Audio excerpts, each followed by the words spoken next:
潮の香りが、どこか錆びついた鉄の匂いと混じり合う、北の果ての港町。それが、俺の故郷、潮見港。主人公、相葉海斗、28歳。日に焼けた肌と、潮風で少しごわついた髪。祖父の代から続く漁師の家に生まれ、物心ついた頃から、この海の匂いの中で生きてきた。海斗の瞳に映る故郷は、彼が子供の頃に見た、活気ある姿とは、まるで違っていた。シャッターが降りたままの商店街。錆びて赤茶けた漁具が打ち捨てられたように置かれている港の隅。そして、何よりも、漁から戻った老人たちの、深く、重いため息。またか。今日の水揚げも、買い叩かれたんだろうな。聞こえてくるのは、漁協の事務所から漏れる、年老いた漁師たちのぼやきだ。手間暇かけて行ってきたってのに、やってられん。後継ぎもいねえ。俺たちの代で、この潮見の漁も終わりかもしれんな。そんな言葉が、冷たい潮風に乗って、カイトの耳に届く。まるで、街全体がゆっくりと沈んでいく船のようだ。カイトは、一度だけこの街を飛び出したことがある。東京の大学に進学し、コンクリートジャングルの中で数年を過ごした。だが、結局、彼を引き戻したのは、幼い頃から体に染みついた、この潮見の潮の香りだった。しかし、戻ってきた故郷で彼を待っていたのは、厳しい現実だった。彼が命がけで生ってきた魚たちが、正当な価値を認められず、都会の市場へただ流れていくだけの商品として扱われる。この港で取れる魚は、身が締まり、脂が乗って最高にうまい。そのことを誰よりも知っているのに。違うだろ。俺たちが届けたいのは、ただの魚じゃない。この海の恵みそのものなんだ。この感動的なうまさを、誰も知らないまま終わらせていいのか。たる日の午後、カイトが船の後片付けをしていると、珍しく観光客らしい夫婦が話しかけてきた。すごいですね。今取れたばかりの魚ですか。キラキラしてる。今朝、網にかかったやつです。美味しそう。この辺で、このお魚を新鮮なまま食べさせてくれるお店ってありますか。その言葉にカイトは詰まってしまった。この町にあるのは古びた大衆食堂が一軒だけ。メニューは昔から変わらない刺身定食と煮魚定食。決してまずくはないが、この魚たちが持つ本当のポテンシャルを引き出しているとは到底言えなかった。カイトが口ごもっていると、夫婦は残念そうに顔を見合わせ去っていった。その背中を見送りながら、カイトの心の中で何かがくつりと切れる音がした。そして、同時に熱い何かが腹の底から湧き上がってくるのを感じた。ないなら、俺が作る。この潮見港で採れた最高の魚を最高の形で食わせてやる。それは、ナギーダ海に投じられた小さな一石。しかし、その一石がやがて大きな波紋を呼び、この寂れた港町の運命を大きく変えることになるなど、まだ誰も知る由もなかった。決意を固めたカイトの行動は早かった。その夜、彼は馴染みの居酒屋に数人の若い漁師仲間を集め、自分の計画を打ち明けた。みんな聞いてくれ。俺、この港でイタリアンレストランをやろうと思うんだ。一瞬の静寂の後、仲間の一人、ケンタが吹き出した。冗談だろカイト。イタリアンだ。お前、パスタなんて茹でたことあんのかよ。勉強するさ。都会にいた頃、食ったんだ。俺たちが取った魚介を使ったアクアパッツァやカルパッチョ。衝撃だった。こんなにうまくなるのかって。俺たちの魚には、その価値がある。カイトの熱弁も、仲間たちには響かない。彼らの顔には、また面倒なことを言い出した、と書いてある。気取った料理なんぞ、この町のじいさんばあさんが食うと思うか。それに、金はどうするんだよ。貯金は少しある。パトはなんとかなる。根拠のない自信。仲間たちは、呆れたように顔を見合わせ、ため息をついた。最も大きな壁は家族だった。カイトの父、レンジは、この道50年の頑固一徹なベテラン漁師。息子の突拍子もない計画を聞き、案の定、雷を落とした。バカを言え。漁師なら、船に乗って魚を取ってこい。それがお前の仕事だ。食卓を挟んで、父と息子の怒号が飛び交う。ただえるだけじゃダメなんだって、父ちゃんもわかってるだろ。このままじゃ、この町は本当に終わっちまうんだよ。甘ったれるな。俺たちはそうやって何十年も生きてきたんだ。よそ者が食うようなハイカラなもんで、町が救えるか。わかり合えない。源氏にとって、カイトの挑戦は、先祖代々受け継いできた漁師という仕事への裏切りのように思えたのだ。漁協の組合長にも断られた。相葉君、気持ちはわかるが、前例のないことは認められん。君一人の勝手な行動で、町の輪を乱すようなことはやめてくれたまえ。四面楚歌。誰もが、カイトの挑戦を、若気の至り、無謀な夢、と決めつけた。夜、一人、月明かりの下で港を歩く。さざ波の音だけが、やけに大きく聞こえる。本当に、俺は、バカなことを考えているんだろうか。みんなを敵に回してまで、やることなのか。諦めの言葉が喉まで出かかった、その時だった。背後から、優しい声がかけられた。カイト、まだいたの？幼馴染のナナだった。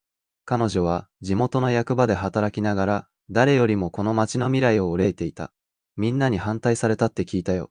でも、私、いいと思うな。カイトらしいよ。だって、昔からそうだもん。誰もやらないようなこと、面白いって言って一番に飛びついていくの。それに、私も食べてみたいな。カイトが作った、この町で、一番美味しい魚料理。ナナの屈託のない笑顔が、凍りついていたカイトの心をそっと溶かしていく。たった一人でも信じてくれる人がいる。それだけで十分だった。カイトは空を見上げた。満月がまるでスポットライトのように彼を照らしている。よし、決めた。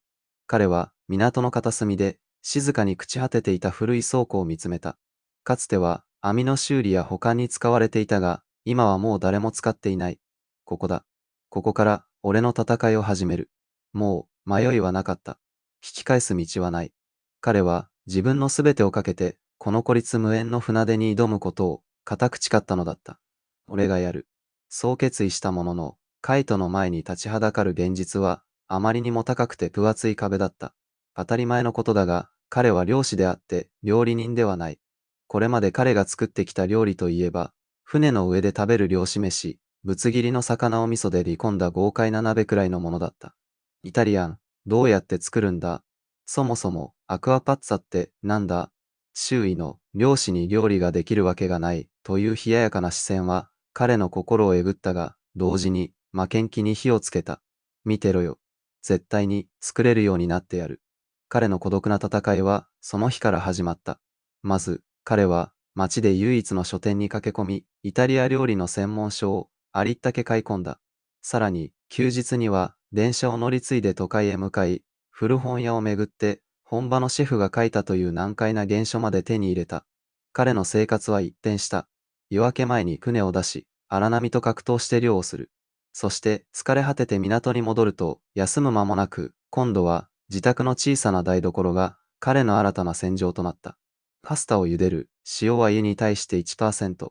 パルデンテ、芯が髪の毛1本分残るくらい、本に書かれた通りにやっているつもりでも、パスタはすぐにふにゃふにゃになったり、逆に芯が残りすぎたりした。シンクには失敗したパスタの山が何度も築かれては、ため息とともに捨てられていった。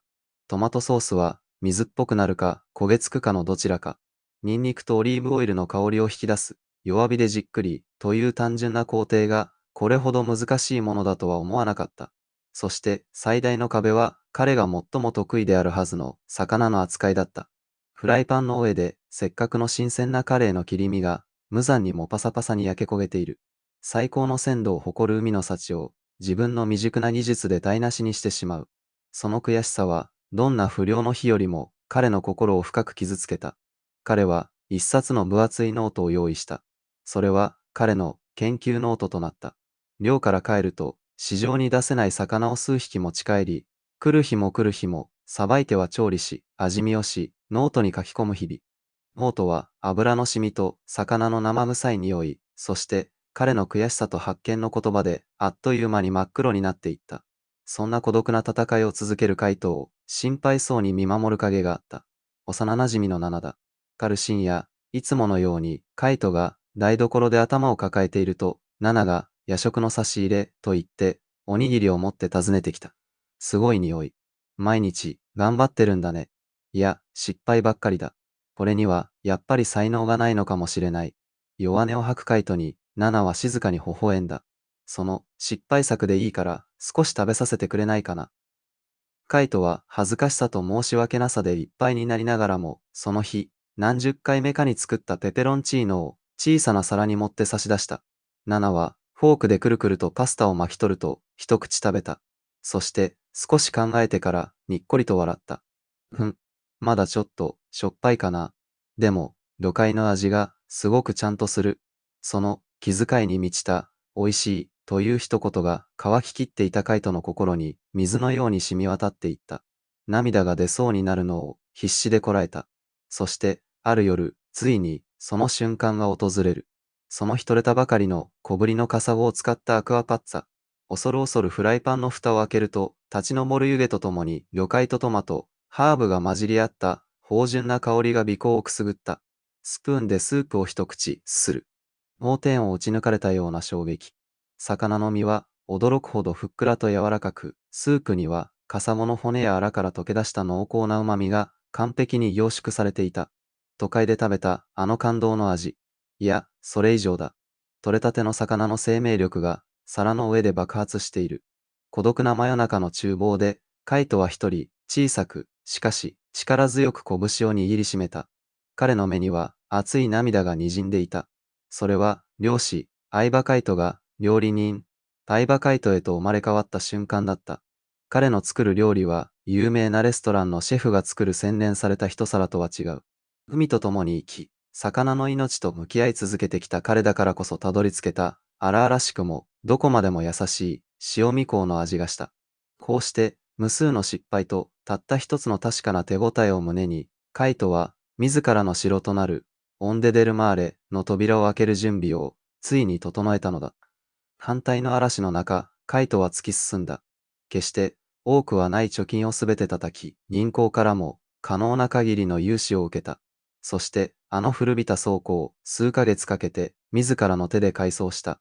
壁を塗り、床を張り、厨房設備を運び込む。漁の合間を縫っての作業は、まさに死に物狂いだった。時には、ナナも手伝いに来てくれ、二人で天気まみれになりながら笑い合った。そして、ついにその日はやってきた。店の名前は、オンデデルマーレ。イタリア語で、海の波という意味だ。潮見港の新しい波になるというカイトの決意が込められていた。開店初日。カイトは朝一番に自分で取ってきた新鮮な魚介を仕込み、緊張しながら客を待った。しかし、店のドアが開くことはなかった。一人、また一人と、店の前を通り過ぎる地元の人々。彼らは、好奇の目を向けはするものの、中に入ろうとはしない。なんだ、あの気取った店は。漁師のくせに、横文字なんか使いやがって。そんなひそひそ話が風に乗って聞こえてくるようだった。日が暮れ、雨が降り始める頃には、カイトの心も冷たい雨に打たれていた。結局、その日の客はゼロ。用意した食材が虚しくカウンターに残った。そんな日が何日も続いた。たまに来る客は、物珍しさで立ち寄った観光客くらい。地元の人々は、まるで存在しないかのように、この店を無視し続けた。父親の年次とは、開店以来、口も聞いていない。家の雰囲気は、まるで氷河期だ。資金は、みるみるうちに底をついていく。毎月の返済、光熱費、仕入れ代、パセリだけが、カイトの心を蝕んでいった。やっぱり、無謀だったのか。これが届けたかったこの、海の波は、誰にも届かないのか。かる夜、閉店後の店で、一人、頭を抱えていると、店のドアが静かに開いた。そこに立っていたのは、漁師仲間の健太だった。まだやってんのか。健太、どうしたんだ。健太は気まずそうに頭をかきながらカウンターに座った。親父がさっき、お前の店の悪口を言ってたもんでな。なんか、俺まで腹が立っちまって。健太はカイトの計画に一番に反対した男だった。しかし、心のどこかでは無謀な挑戦をする友を心配していたのだ。そうか。なんか食わせてくれよ。腹減った。カイトは黙ってうなずくと厨房に立った。その日、網にかかったものの小さすぎたり、形が悪かったりして、市場には出せない魚たちがまだ残っていた。地元ではレタと呼ばれるシタビラメや小さなカサゴ。普通なら捨てられるか、漁師が自家消費するだけの魚だ。カイトはそれらを使い手際よく一皿のパスタを作り上げた。白ワインで蒸し煮にしたレタの旨味が溶け込んだシンプルなオイルベースのパスタ。ほらよ。まかないみたいなもんだが、ケンタは無言でフォークを手に取り、パスタを口に運んだ。そして目を見開いた。なんだこれ。めちゃくちゃ、うまいじゃねえか。普段、ぶっきらぼうなケンタが夢中でパスタを頬張る。ぽい、カイト。この魚、レタだろ。いつも捨ててるやつがこんな味になるのかよ。骨からいい出汁が出るんだ。こいつらもちゃんと手をかければ最高の食材なんだよ。その時、カイトの脳裏に一つの光が差し込んだ。その日を境に、オンデデルマーレのメニューにささやかな変化が起きた。本日のシェフの気まぐれパスタ。値段は破格の500円。使われるのは日によって違う未利用魚。市場では値がつかず、これまで見向きもされなかった魚たちだ。カイトは店の前に小さな黒板を置いた。今日の魚、赤 A のトマト煮込みパスタ。今日の魚、深海の珍魚。下方のフリット添えペペロンチーノ。最初は誰もがいぶかしげに黒板を眺めるだけだった。しかし、500円という値段は堅くなだった地元の人々の心を少しだけ動かした。最初に注文したのは近所の子供たちだった。おじちゃん、ワンコインのパスタください。子供たちの素直な、美味しい、という声が店内に響き始める。そして子供を迎えに来た親たちが恐る恐るそのパスタを一口もらい、驚きの声を上げる。美味しい。この魚、なんて言うんですか。口コミは、ゆっくりと、しかし、確実に街に広がっていった。そして、その噂は、カイトの漁師仲間たちの耳にも届き始めていた。あの日、パスタを食べたケンタが、他の若い漁師たちを連れて店にやってきた。おいカイト、こいつらにも食わせてやってくれ。お前の、あの魔法のパスタをよ。彼らもまた、未利用魚が絶品の料理に変わるように、度肝を抜かれた。信じられねえ。いつも厄介者扱いしてたウツボが、こんなにふわふわで上品な味になるなんて。カイト、すげえよお前。俺たち、自分たちの取ってる魚のこと、何にも分かってなかったのかもしれねえな。その日から、漁師仲間たちのカイトを見る目が変わった。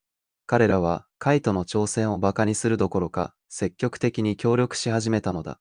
カイト、今日はこんな珍しいのが網に入ったぞ。使ってみろ。この魚はな、肝が絶品なんだ。捨てずに使えよ。彼らは自分たちが取ってきた厄介者たちがカイトの手によって輝きを放つのを見るのがいつしか楽しみになっていた。厨房は漁師たちの情報交換の場となり活気に満ちていった。さらにカイトは新たな一手として週末に親子で魚さばき&パスタ作り教室を始めた。最初は数組の親子しか集まらなかったが、子供たちが目を輝かせながら魚に触れ、自分で作ったパスタを誇らしげに食べる姿が評判を呼んだ。父ちゃん、見て。僕がさばいたんだよ。大したもんだ。お前も将来、漁師になるか。これまで魚に興味のなかった子供たちが、海の仕事に憧れを抱き始める。その光景は、町の大人たちの心をじんわりと温めていった。店の雰囲気は劇的に変わった。かつての静寂が嘘のように子供たちの笑い声と大人たちの美味しいという簡単の声が溢れている。そんなある日、地元の小さな新聞社がこの店の噂を聞きつけて取材にやってきた。数日後、新聞の地域欄に小さな記事が載った。寂れた港の救世主。漁師が営む絶品イタリアン。未利用魚で街に笑顔。この記事が新たな波を起こすことになる。週末になると、この記事を見た町外の客が少しずつ訪れるようになったのだ。店の隅の席で一人の老人がこっそりとパスタを食べていた。変装しているつもりか深く帽子をかぶっている。カイトの父、ネンジだった。彼は客たちが口々に、美味しい、こんな魚初めて食べたと感動しているのを黙って聞いていた。そして息子の作るパスタを一口食べ、複雑な表情で小さくうなずいた。レンジの堅くなだった心にほんの少し変化の兆しが見えた瞬間だった。潮見港に新しい、そして暖かい波が確かに寄せ始めていた。オンデデルマーレの評判は小さな新聞記事をきっかけにインターネットや SNS を通じて潮見港の外へと大きく広がっていった。週末には駐車場に県外ナンバーの車が並ぶことも珍しくなくなった。しかし、光が強くなれば影もまた濃くなる。カイトの店が未利用魚を含めた地元の魚を適正な価格で買い取るようになったことで、地域の漁価が少しずつ上昇し始めていた。これを快く思わない者たちがいた。長年、この地域の魚を安値で買い叩き、都会の市場へ流すことで利益を得ていた大手水産業者だ。業者の担当者が漁協の組合長室を訪れる頻度が増えた。組合長、最近、魚の仕入れ値が上がって困るんですよ。若い漁師の店、少しやりすぎじゃないですかね。いや、しかし、彼は、彼で町を盛り上げようと。我々と取引できなくなっても、漁協は困らないと。昔からのお付き合いを大事にしていただきたいもんですがね。組合長は無言の圧力に屈するしかなかった。漁師たちへの風当たりが徐々に強くなっていく。さらに、新たな問題も浮上していた。週末になると観光客で店が溢れ返り、いつも来てくれていた地元の常連客が入れなくなる日が増えたのだ。カイトの店も遠い存在になっちまったな。そんな寂しそうな声がカイトの耳にも届き始めていた。町のためを思って始めたことが逆に町の人々を遠ざけているのではないか。カイトは新たな悩みを抱え込んでいた。そんな矢先、追い打ちをかけるように未曾有の大型台風が正味港を直撃した。洪々となりを上げる暴風、横殴りの雨がすべてを叩きつける。海は牙を剥き、巨大な波が防波堤を越えて港に流れ込んできた。カイトは必死で店を守ろうとした。しかし、自然の猛威の前では、人間の力など無力に等しい。凄まじい音とともに、店の大きな窓ガラスが粉々に砕け散った。暴風が店内に吹き荒れ、テーブルや椅子をなぎ倒し、カイトが手作りした内装を無残に破壊していく。夜が明け、嵐が過ぎ去った後に残されたのは、悪夢のような光景だった。コンデ・デルマーレは、見るも無残な姿に変わり果てていた。厨房機器は海水に浸かり、壁には大きな亀裂が入っている。港では何隻かの漁船が転覆し、大きな被害が出ていた。まさに泣きっ面に蜂。ポーテ水産業者からの圧力を恐れた一部の漁師たちが、こんな時に、お前の店におろす魚はない、と距離を置き始めた。協力してくれていた仲間たちの間に不穏な空気が流れる。店の再建費用、減ってしまった収入、離れていく仲間。積み重なる絶望に、カイトの心は、ついにこっきりと折れてしまった。瓦礫の中で、一人、膝から崩れ落ちる。もう、ダメだ。これの力じゃ、どうにもならない。何もかも、終わりだ。希望の光は、嵐によって無残に吹き消されてしまった。彼は、ただ、降り続く冷たい雨に打たれながら、呆然と立ち尽くすことしかできなかった。支えだったナナとも、新郎から喧嘩が続き、距離が生まれてしまっていた。孤独が彼の心を完全に覆い尽くしていた。すべてを失い、希望のかけらさえ見出せずにいたカイト。彼は、店の片付けをしながら、このまますべてを諦めてしまおうと考えていた。そんな彼の背中に、ぶっきらぼうな声がかかった。何をしている？振り向くと、そこに、父の源氏が立っていた。嵐の後、初めて交わす言葉だった。見ての通りだよ。もう、この店は終わりだ。力なく答える息子に、源氏は何も言わず、散乱した木材を黙々と拾い始めた。やめてくれよ。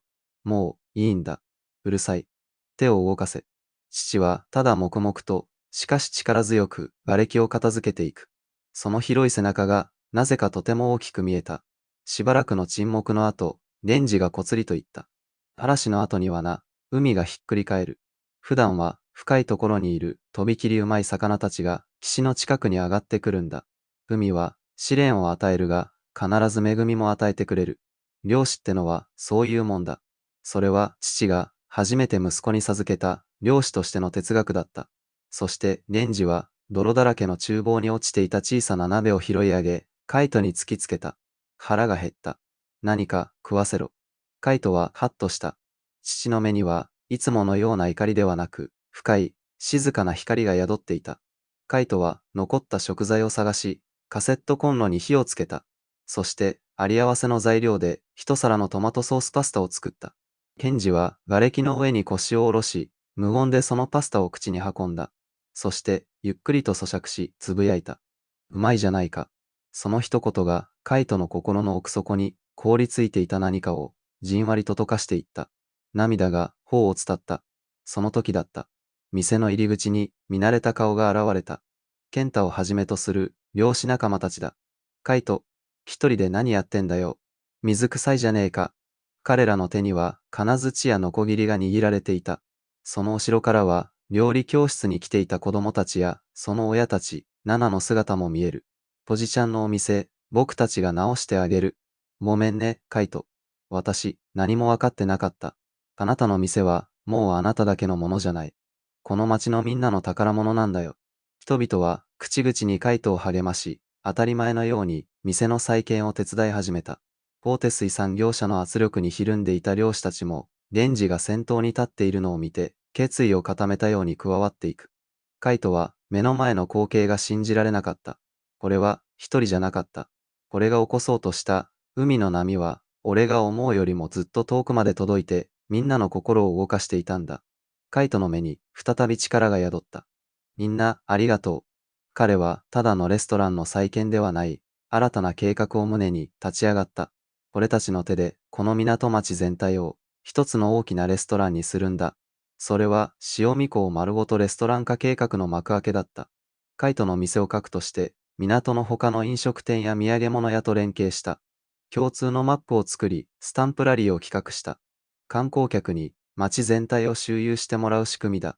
さらに、漁師仲間たちと漁師体験&取れたて魚でバーベキューツアーを企画。SNS で漁師たちが自ら塩見港の魅力を発信し始めた。消費者と直接つながることで、大手水産業者の介在しない新しい流通の形を模索したのだ。そして復興から数ヶ月後、町を挙げての塩見港復活大漁祭が開催された。その日、港にはこれまで見たこともないほどの人々が溢れていた。オンデデルマーレは予約で満席。